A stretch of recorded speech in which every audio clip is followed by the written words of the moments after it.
My wife laughed. That's how this starts. Not with cops, not with screaming, not with me on my knees, with her laugh. You're selling your company? Good. Now you can finally afford the alimony. Emma said that across our kitchen island at 8:40 a.m. on a Thursday, day one. She was in gym clothes, perfect makeup, drinking her collagen latte like court fuel. I had just signed papers to sell controlling interest in the cybersecurity company I built in a rented storage unit 9 years ago. She thought that meant I was cashing out. She thought I had finally stuck my neck where her lawyer could swing. She had no idea what I actually signed. Let me give you 2 facts about me. 1, I'm not a tough guy. I'm not the punch him in the parking lot guy. I'm the tired founder with a bad back from leaning over a laptop. My hands shake when I get mad. 2, I still loved her that morning. I hate that, but it's true. 8 weeks earlier, I figured out she was sleeping with Derek, the trainer. I didn't get a movie moment of walking in on them. Real life is meaner and cleaner. We have driveway cameras, legal, my house, my system. The footage showed Derek's black BMW in our driveway from 10:12 p.m. to 2:47 a.m. on a night her shared calendar said, Pilates brand work. My Amex history showed wellness retreat lodging at a lake Airbnb, paid by me. On a weekend, she told friends online I had abandoned her emotionally to chase money again. I had her self-care selfie from that Airbnb bathroom. You could see the edge of my card sitting on the counter by the sink. I zoomed in. My name. I didn't scream. I didn't throw her clothes on the lawn. I went quiet. Quiet scares people more. Rage is loud, and you can fight rage with your own version. Quiet means somebody is counting.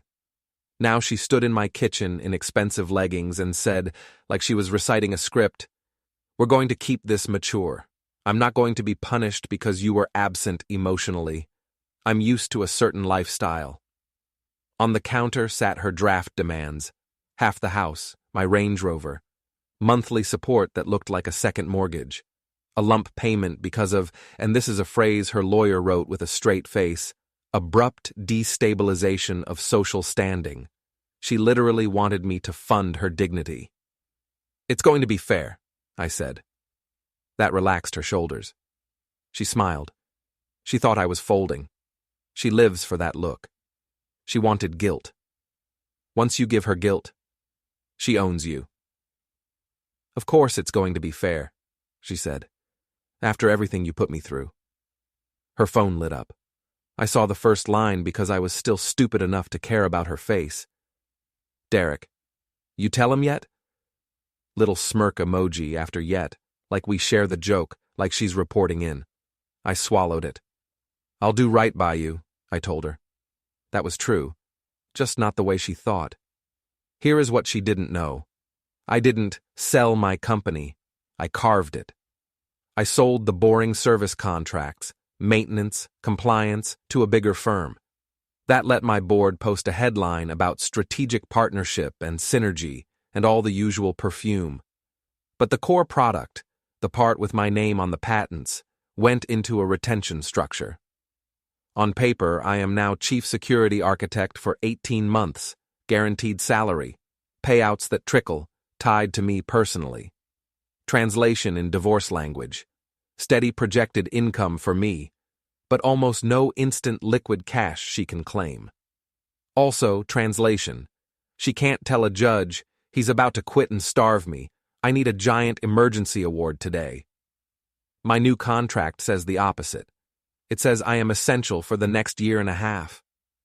Her whole case rested on that lie.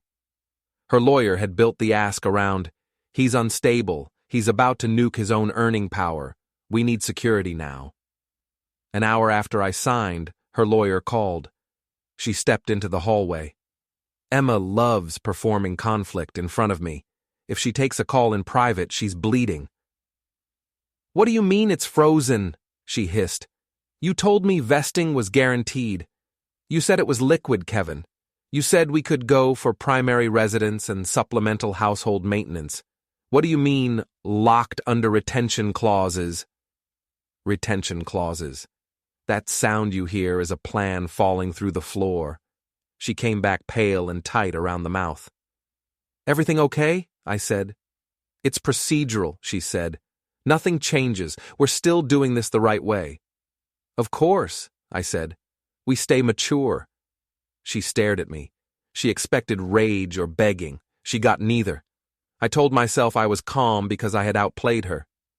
Truth, I was calm because seeing her scared felt good. I hadn't known I was capable of wanting that. Now I did. They thought they had cut me. They never saw the fuse I ran under them. Emma had a wellness gala that night. Candlelight, quiet violin, donors in suits. That is her stage. She loves nothing more than a room where people lean in while she says, "I was in a controlling marriage. I lost my voice. I'm finally choosing myself." Her dress looked like money. Her hair looked effortless, which in Emma language means 2 hours with heat tools. She stood in a circle of rich couples saying, "I just couldn't live like that anymore. I had to save myself." And they all nodded like they'd watched her crawl out of a well. I walked in uninvited. Her smile glitched. "Wow," I said, loud enough for her circle. "You look incredible." "I'm glad she's getting support," I told them, like I was doing post-op updates. "It's been rough. The spending's been pretty wild since she and Derek got close. I'm trying to hold space for that." 2 of the wives leaned in like sunflowers. Emma's jaw flexed. "Can we talk privately?" she said. "Of course," I said. "Anything to support your healing." Before she could drag me, I leaned toward the wives and added, "I'm just happy she found somebody who can keep up physically. After the second Airbnb, I just couldn't match her energy." One wife gasped. The other did that polite, closed-mouth smile that means she's going to text 3 people the second she gets in her car. Emma clawed my wrist and hauled me through a service door into a back hallway behind the ballroom kitchen. Bleach, steam, stacked folding chairs. No mood lighting, just raw air and anger. "You are going to leave," she said. Her voice shook. "You are not going to humiliate me in front of my network like some bitter little man. You are not going to make me look crazy." "Babe," I said. "Do not call me that," she snapped. "I'm happy Hale is so supportive," I said. "Board mentorship is important in times of transition." Her face twitched. That twitch was the tell. "Shut up," she hissed. "You don't know what you're talking about." "Tell him," I said. "Tell who what?" she said. "Tell your trainer about Hale," I said louder. Right on time, Derek rounded the corner. He can't stand not being part of a dramatic scene with Emma in it. He puffed up when he saw me. "You shouldn't be here," he said. "Security's gonna—" We all knew gala security is 2 retired cops near the coat check. He let the line die. "Tell him," I said to Emma. "Tell him how Hale promised you'd get me labeled unstable and pushed out Monday. Tell him how you're going to lock my money first so you can say in court I'm collapsing and you need rescue." Her mask cracked. "You were never supposed to keep the company," she hissed. She forgot we weren't alone. A caterer with a tray of salmon froze and pretended to rearrange forks while soaking up every word. "You were supposed to sign it over and take your payout like an adult. We had a plan. You were supposed to just walk away quietly." Derek blinked. "We had a plan," he said. His voice cracked on we. "You told me he's done. You said after Monday he's out. We grabbed the number and he's gone. You said we were set." Emma snapped at him. "Not here. Do not embarrass me. I am carrying all of this. You are not going to make me look insane in front of donors." Then she slapped me. It wasn't movie slow-mo, just a sharp crack across my cheek.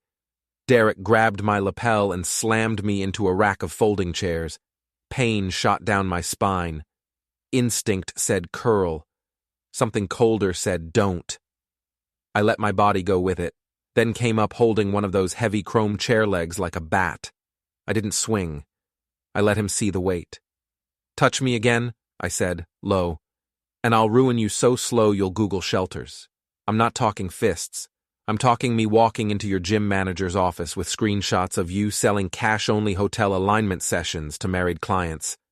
I'm talking me texting every husband in your contact list those screenshots. I'm talking me sending every bored wife you train the same, "You're so special, Queen" message you paste to all of them, so they all know they're not special. I take your brand, I grind it onto the pavement, and I leave you with nothing but a dented car and a story nobody wants to hear. He let go. "I'm not threatening your body," I said. "I'm threatening your status. Same thing for you." That's when Hale slid into the hallway. His donor smile was gone. He looked at Emma and hissed, "We need to talk tomorrow. You told me," he didn't know, then walked off fast, like a man leaving a building that smells like gas. Emma watched Hale go like she was watching a lifeboat float away. Then she looked at me with something new in her face. Not anger, fear. "You think this means you win?" she whispered. "Tomorrow's good," I said. "Tomorrow works for me." 6:30 a.m.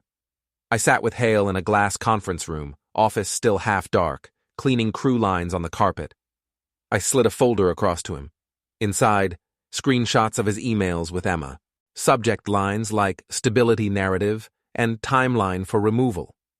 Lines where he wrote, "Positioning him as emotionally volatile helps justify urgent restructure," and "lock her number before board vote." His work address. Her personal, timestamps. That folder was a loaded gun pointed at his career and his marriage.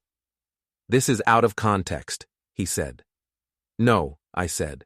"We were acting in the best interest of the company," he tried. "Your judgment has raised concerns. We felt an obligation to protect." "You were going to call me unstable Monday so you could dump me," I said. "Then she was going to run into court waving your email and say, 'Look, Judge, he's circling the drain. I need emergency money now to keep my lifestyle.' You get rid of the only person telling you your data mining feature is a lawsuit. She gets a fat upfront number while I'm trying to climb back. That's not protecting the company. That's you two carving me up." He stared at the table. "What do you want?" he said.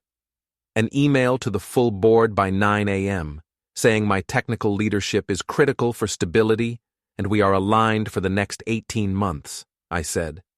"And a message to Emma saying you cannot help her and will not discuss my job again, in writing, today." He swallowed. "This is blackmail." "No," I said. "Blackmail is when the other person didn't actually do anything wrong." He nodded, small and bitter. At 9:12 a.m., the board got a note about how I'm essential to continuity. At 9:20 a.m., Emma got a polite text from Hale cutting her off. Her parachute was gone before breakfast. At 2 p.m., I met Derek in the lot behind his gym. I texted him from Emma's phone, which I'd accidentally kept when she dropped her clutch at the gala. He showed up in a hoodie and sunglasses like paparazzi were hiding behind a trash can. He looked wrecked, red eyes, twitchy jaw, sweat in cold weather. "Where is she?" he said. "Out," I said. "This is us." "You're not in charge here," he said. "Actually, I am," I said, and handed him a manila envelope. When he didn't take it, I opened it for him. Inside, screenshots of his DMs offering private off-books alignment work to married clients. His shirtless mirror selfies labeled "Progress Check," a hotel receipt that matches a charge on my Amex, champagne for two. A draft email to his gym manager about boundary concerns with one of your trainers that I'd typed and left unsigned. "You wouldn't," he said. His voice cracked. "Here's how this goes," I said. "You text every high-paying client tonight and say you're stepping back to reassess brand alignment.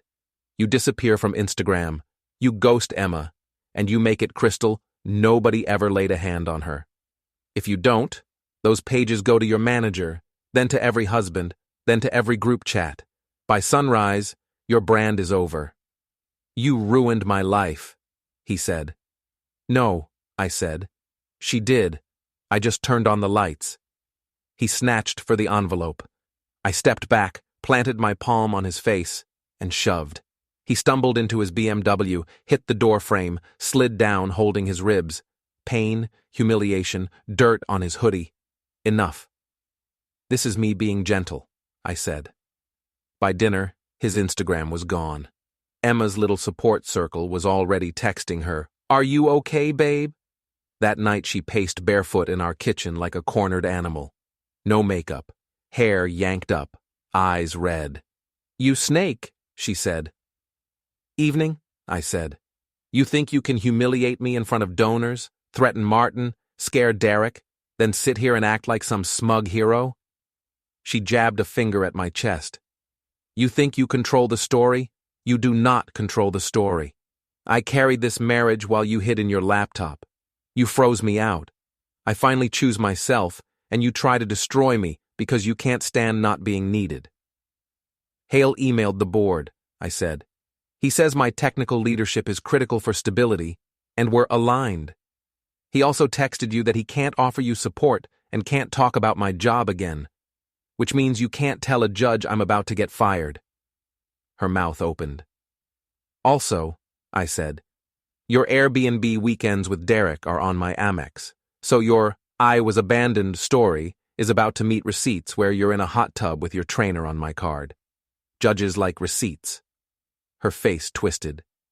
"You're disgusting," she whispered. "I'm honest," I said. She shook. I'd never seen her shake. "You can't make me quiet," she said. "I can make you boring," I said. "In your world, that's the same thing." "Everyone's going to know you did this," she said. "That's the point," I said. Then someone started pounding on the door. Not knocking. Pounding. 3 heavy hits. Emma flinched. "What did you do?" she whispered. I opened the door.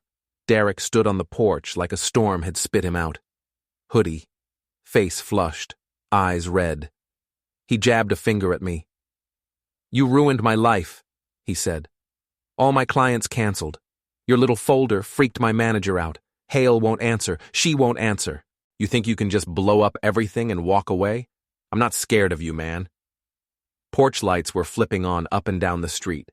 Curtains moved. Our block smells drama through drywall.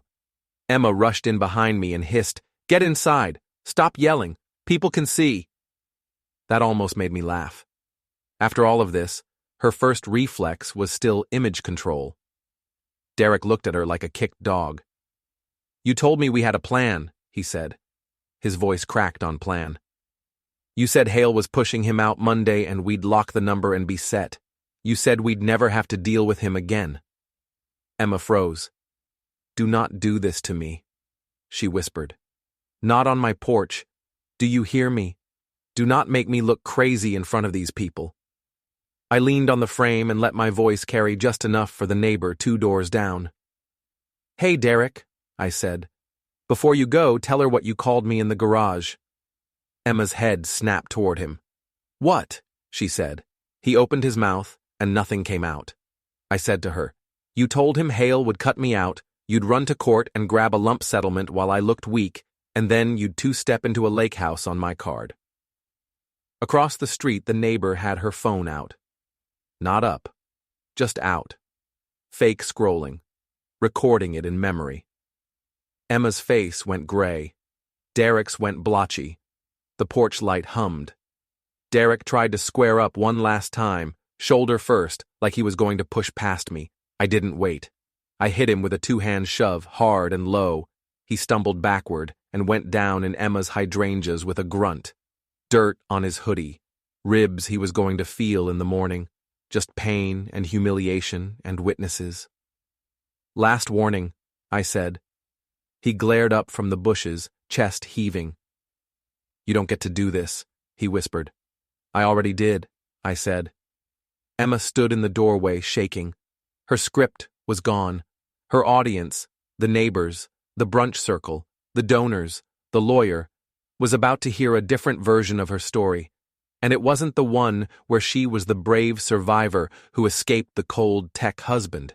It was the one where she tried to cut him open, and he cut back. She looked at me like she'd never seen me. "Are you happy now?" she said. Her voice shook. Her eyes were glassy. She looked smaller than I've ever seen her. "Yeah," I said.